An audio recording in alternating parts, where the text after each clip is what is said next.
I love the meat pie thing with mushroom, though I didn't taste it, but I like the idea.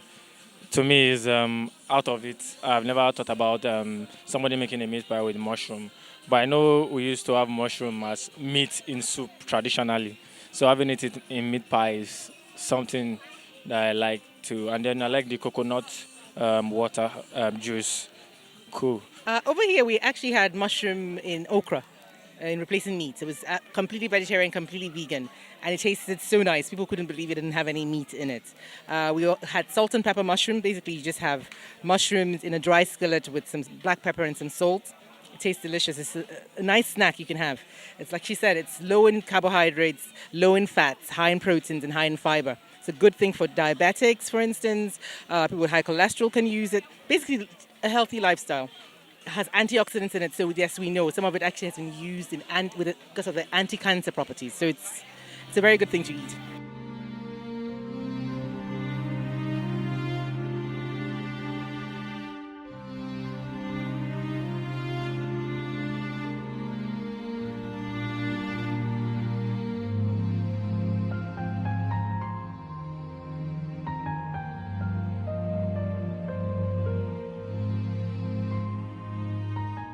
The interest is growing. Many homes are signing on, and the community is gathering momentum, all in the bid to possibly live healthy and stem the rampaging tide of ailments like cancer and heart diseases. I really like healthy living.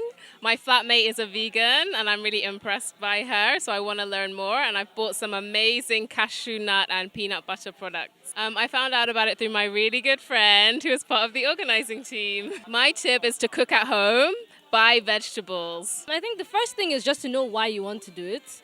The reason I've been able to stick with this for so long is because I have conviction about why I want to do it. A lot of people start it maybe because they want to lose weight, but then once they've lost the weight, they go back and the weight comes back. So if you have a good reason, you'll stick with it.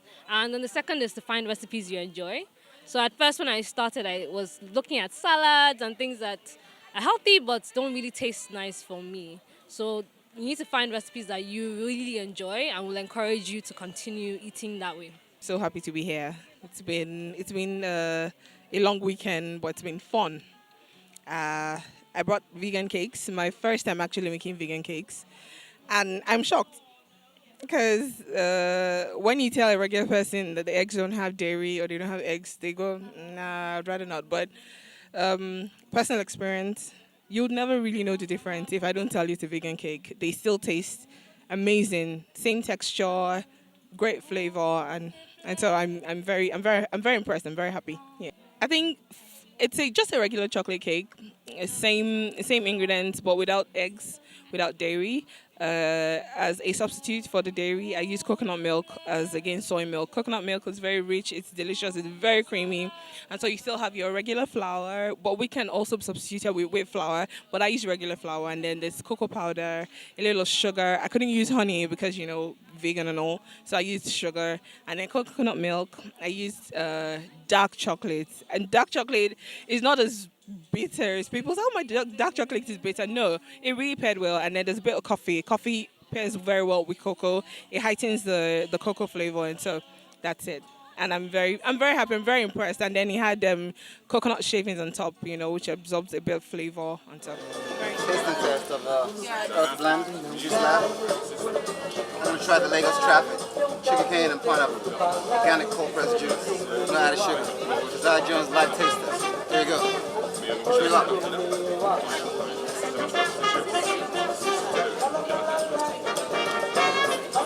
Wow, that's all right. That's very nice. I say well done. Thank you. Still looking for reasons to make considerations in this regard? Check out the statistics. Raising animals for food is said to be responsible for more greenhouse than all transportation put together. It is also said to be responsible for 55% of U.S. water consumption. It's also the leading cause of rainforest destruction. Livestock consume up to 50% of all grains and more. Whereas switching to vegan diet saves 30 square feet of forested land, 1,100 gallons of water, and more. When I went vegan, I started to think more about what I eat, right, and how healthy it is. And I found out that major ingredient in a lot of these seasoning cubes is MSG, monosodium glutamate, which is really a toxin in your body, although it tastes nice. So I started to cut those things out. And then I realized that when I don't cook with Maggi, I have to be more creative with like spices, and I started to discover more spices. We have such an abundance of native spices in Nigeria. So the mixture of spices, my go-to mixture of spices is curry, thyme, and Cameroon pepper. And then iru is like the basic seasoning I use in most of my Nigerian dishes.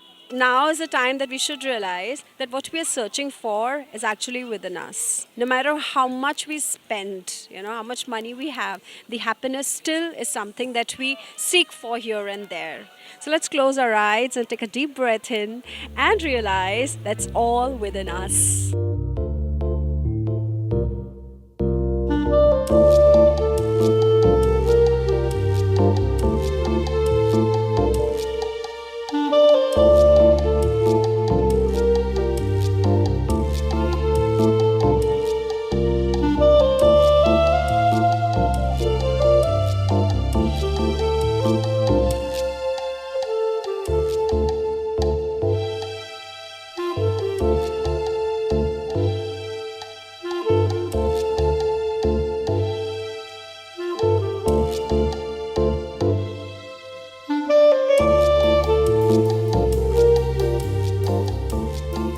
A study by Nobel Prize winner Elizabeth Blackburn found that vegan diets cost more than 500 genes to change in 3 months, turning on genes that prevent diseases and turning off genes that cause cancer, heart disease, and other illnesses.